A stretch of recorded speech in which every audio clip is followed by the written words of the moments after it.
네, 이번 시간에는 음운 변동의 거의 마지막까지 다 왔습니다, 여러분. 음운 변동 교체의 마지막까지 다 왔는데, 이제 경음화 현상에 대해서 한번 살펴보도록 하겠습니다. 경음화라고 하는 것은 제가 이 음운 변동할 때 지속적으로 말씀드리고 있는데, 뭐뭐화라고 하는 건 뭐냐면, 무엇이 아니었던 것들이 무엇으로 바뀌는 걸 화라 그러죠. 그럼 경음화도 마찬가지로 경음이 아니었던 것들이 뭘로 바뀌는 거겠습니까? 경음으로 바뀌는 게 경음화 현상입니다. 그러면 다시 혹시나 기억이 안 날 수 있기 때문에 평음, 경음, 유기음 이게 무엇인지 한번 더 보도록 하겠습니다. 예를 들면 우리나라의 파열음 혹은 마찰음, 파찰음 같은 경우에는 세 갈래로 나눌 수 있다 그랬습니다, 선생님. 예를 들면 기역, 쌍기역, 키역, 디귿, 쌍디귿, 티귿, 비읍, 쌍비읍, 피읍, 지읒, 쌍지읒, 치읒, 혹은 시읒, 쌍시읒 이렇게 돼 있죠. 중요한 건 뭐냐면 이러한 자음들은 보통 일반적이라 그래서 평음이라 그럽니다. 평음, 평평한 음이다. 다른 말로 하면 뭐냐면 예사소리다 이렇게 봅니다. 예사소리, 예사소리. 이해됩니까? 그 다음에 이 요소들 뭔가 쌍시옷, 쌍기옷, 쌍디귿, 쌍비옷, 쌍지옷 이런 것을 뭐라 그러냐면 된소리, 이런 걸 된소리라 그러고 이것을 바로 경음이라 그럽니다. 경음, 된소리, 된소리. 이것과 이것들의 차이는 뭐냐? 공기 양의 차이라 그랬습니다. 손을 입에다 갖다 대고 한번 자음 발음을 해보세요. 그, 그, 끄를 하는 순간 거의 공기가 안 나옵니다. 손바닥으로 대고 입 앞에 딱 대고 끄 하면 공기가 거의 안 나오는데 그 하면 조금 나오기 시작하죠. 그다음에 크 하면 크트프츠 공기 양이 가장 많이 나옵니다. 기식의 양이 가장 많죠. 그래서 유기음이라고 합니다. 유기음. 왜? 있을 유자 공기 기자입니다. 그래서 공기가 가장 많은 유기음.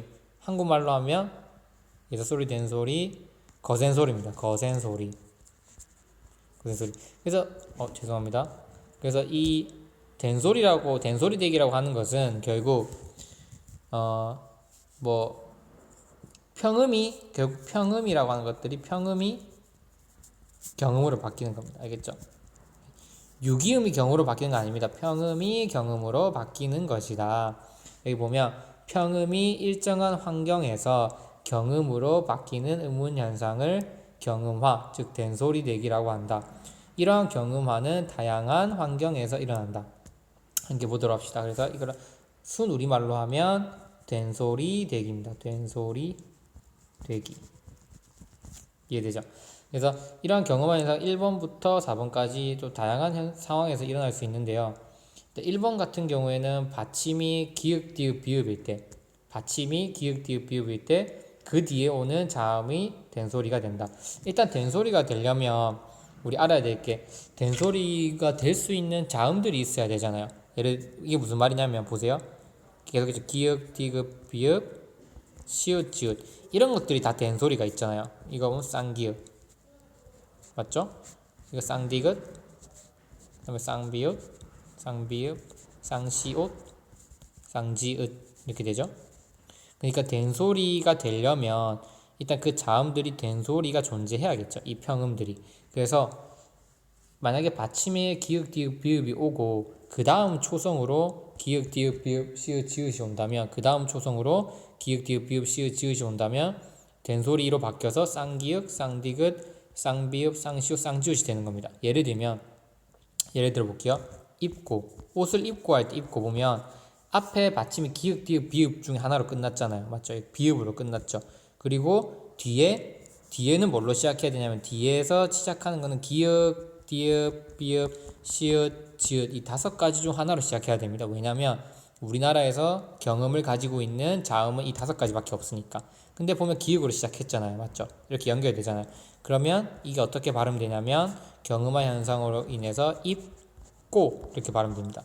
입고를 선생님 저는 경음 안 시키고 발음시킬 수 있는데 이렇게 말할 수 있어요. 근데 그거는 이 사이 약간 휴지 휴지라고 하는 거는 쉼을 얘기합니다. 쉼을 뒀기 때문이에요. 입고 약간 이 입과 고 사이에 조금의 어떤 간격을 두게 되면 된소리로 발음하지 않고 발음할 수 있어요. 입고. 근데 자연스럽게 우리가 언어 환경을 발음할 때는 이어서 발음을 하잖아요. 그러면 발음 한번 해보세요. 입고. 자연스럽게 입고가 됩니다. 이해되죠?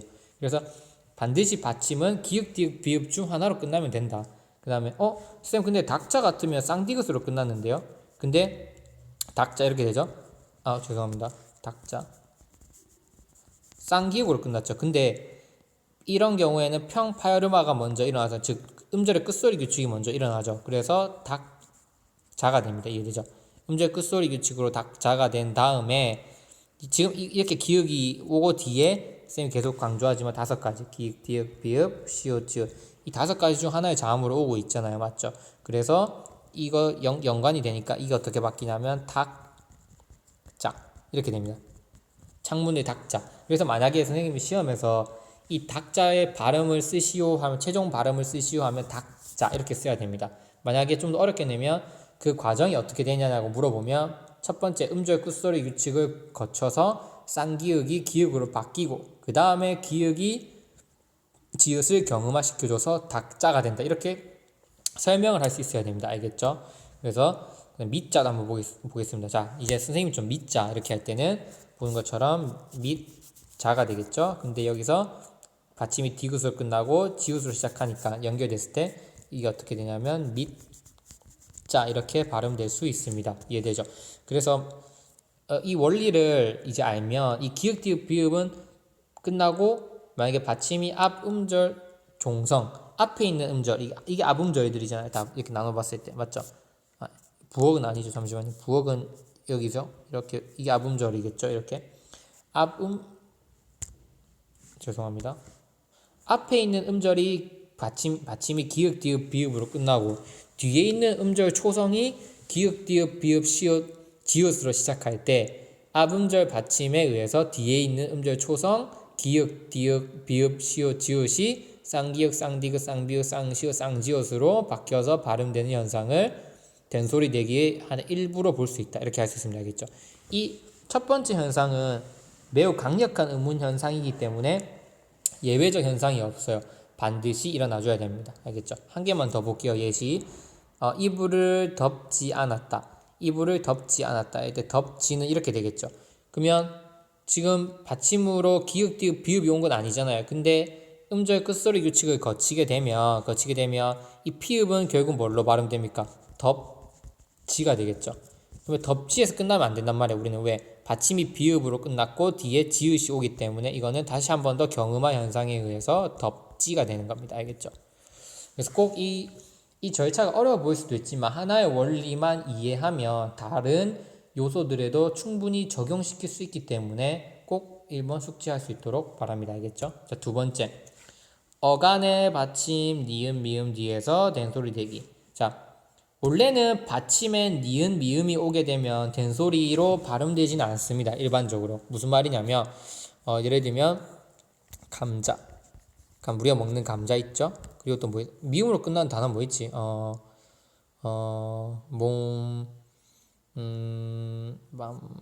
맘스 터치. 잠시만요.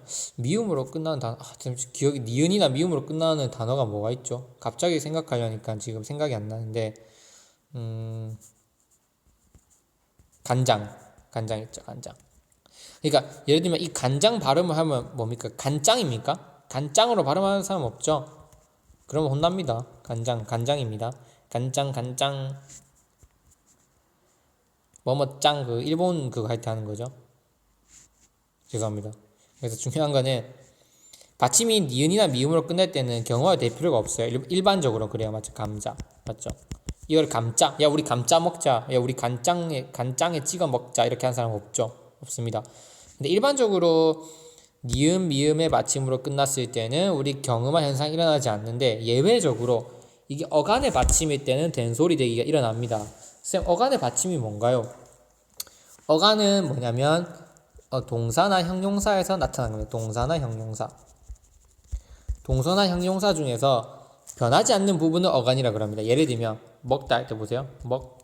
다 먹고 먹니 다고 니는 변하는데 먹은 안 변하죠. 이렇게 동사나 형용사들은 변하는 부분과 변하지 않는 부분을 나눌 수 있어요. 예쁘다도 마찬가지야. 너 참 예쁘다. 넌 참 예쁘니? 너도 예쁘고 나도 예쁘다. 이렇게 예쁘는 고정되어 있는데 뒤에만 바뀌잖아요. 그래서 이렇게 뒤에 바뀌는 걸 쉽게 그냥 엄이라고 이름 붙인 거예요. 우리가 엄이라고. 그리고 이거는 그냥 어간이라고 이름 붙인 거예요. 쌤, 왜 이게 어간이고 엄이 이름 붙여? 그냥 너네 이름이 정해져 있는 것처럼 책은 책이라 붙는 것처럼 그냥 이거는 우리가 이게 동사나 형용사들 중에서 이렇게 이런 거는 좀 어려운 말로 뭐라 그러냐면 활용한다 그럽니다. 활용한다고 표현을 하는데 활용할 때 변하지 않는 부분을 어간이라 그러고 활용을 할 때 변하는 부분을 엄이라고 그냥 이름 붙인 겁니다. 외우면 돼요. 알겠죠? 그런데 이렇게 만약에 이 어간의 받침이 니은 미음으로 끝났을 때는 뒤에 어미가 오겠죠. 그리고 어미가 만약에 비읍, 디읍, 비읍, 시읒, 지읒으로 시작할 때는 그 어미가 경음화 될 수 있다는 겁니다. 예를 들어 볼게요. 그냥 감자는 경음화되지 않지만 눈을 감자 해보세요. 눈을 감자. 이거 표준 발음하면 뭡니까? 자, 선생님하고 다 같이 한번 눈을 감아 봅시다 할 때 눈을 감자 이렇게 하죠. 선생님이 눈을 감자라고 합니까? 야, 얘들아 눈 감자, 눈 감자, 눈을 감자 이렇게 하죠. 눈 감자, 눈 감자, 눈 감자 이렇게 하잖아요. 그러니까 이 감는다, 이 감이라고 하는 거는 감는다 할 때 그 어간이죠. 감이죠. 이렇게 어간의 받침이 미음이나 니은으로 끝날 때는 반드시 경음화 됩니다. 알겠죠? 예시 한번 더 찾아볼까요? 뭐가 있을까요? 일단 미음은 했고 니은은 뭐가 있을까?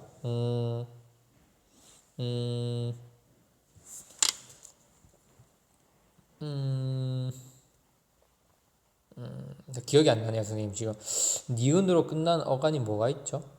먹다, 자다, 잡다, 잔다, 잔다, 자니, 이 니은 예시는 선생님이 좀 더 찾아올게요. 근데 확실한 거는 어간의 받침이 니은 미음으로 끝나면 반드시 된소리되기가 일어나야 됩니다. 알겠죠? 죄송합니다. 아까 잔다라고 하는 경우에는 자다에다가 니은다가 붙은 겁니다. 그래서 어간은 잡니다. 근데 준다, 안다. 근데 이거 한번 생각해 보세요. 내가 오랜만에 본 친구를 선생님 안았어요.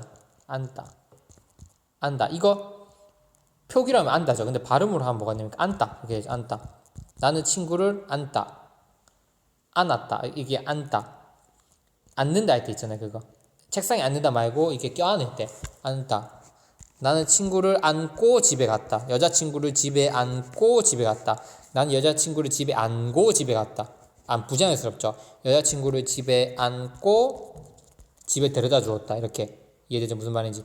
그래서 이렇게 받침이 니은이나 미음으로 끝날 때는 어간의 그게 제한됩니다. 이거는 아무 데서나 일어날 수 있는 현상이었지만 이 어간은 이 받침 니은 미음은 어간의 받침일 때만 한정됩니다. 알겠죠? 자, 그 다음 세 번째. 리을 뒤에서도 경음화 현상이 일어날 수 있어요. 단 조건이 있습니다. 한자어일 때만 가능합니다. 한자어. 이거 볼까요? 통신산업의 발달. 우리 통신산업의 발달로 이렇게 안 하잖아요.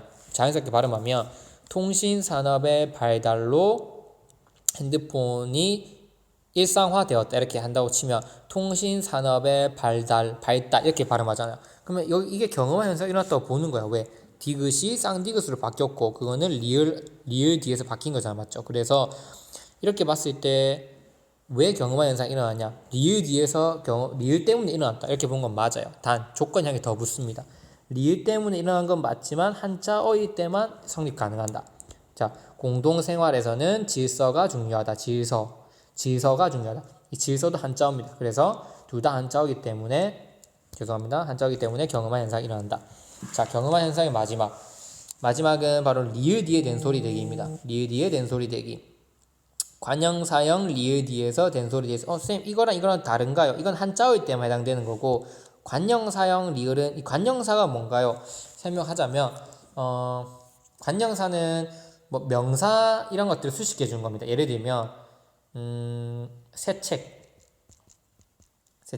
새는 책이라는 어떤 구체적인 사물을 수식해 주잖아요. 이런 요소들 이름 붙여서 얘네들을 관형사라고 합니다. 근데 이렇게 관형사라는 거 말고 관형사처럼 보이는 것들이 있어요. 예를 들면 예쁜 책 이렇게 있잖아요. 그럼 예쁘는 품사로 따지면 뭐냐면 형용사잖아. 예쁘다. 근데 여기다가 은이라는 걸 붙여서 마치 뭐처럼 쓰이게끔 하는 거야. 예쁜 책을 수식하니까 관형사처럼 쓰이게 하잖아요. 그래서 이런 거를 관형사형이라고 합니다.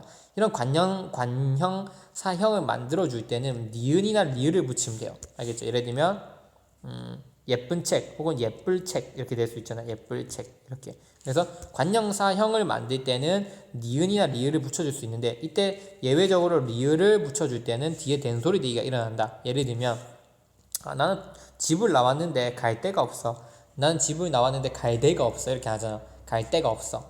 나는 내일 만날 사람. 그가 바로 내가 내일 만날 사람이다. 만날 사람. 이어서 발음해보세요. 자연스럽게. 만날 사람. 힘들죠. 근데 만날 사람 하면 발음하기 편하죠. 그래서 이렇게 관형사형 니은 만나다에다가 만나다 사람인데 다 빼고 리를 붙여준 거잖아. 그래서 만날 사람 수직 이렇게 관형사형 리을이 올 때는 뒤에 된소리되기가 일어난다. 만날 사람이 아니라 만날 사람으로 발음하게 된다. 이해되죠? 그래서 우리나라에서 경음화 현상 이렇게 4가지 경우에서 일어난다. 물론 이거 말고 한 가지 경우가 더 있긴 합니다. 하지만 그거는 단어 형성할 때 사이소리라고 있는데 이 사이소리는 선생님이 다음 시간에 따로 페이지를 만들어서 여러분한테 설명하도록 하겠습니다. 네, 모두들 수고했고 다음 시간에는 우리 이모음 역행동화 그리고 반모음화에 대해서 학습하고 그 다음 이 교체 의문현상 마치도록 하겠습니다. 고생하셨습니다.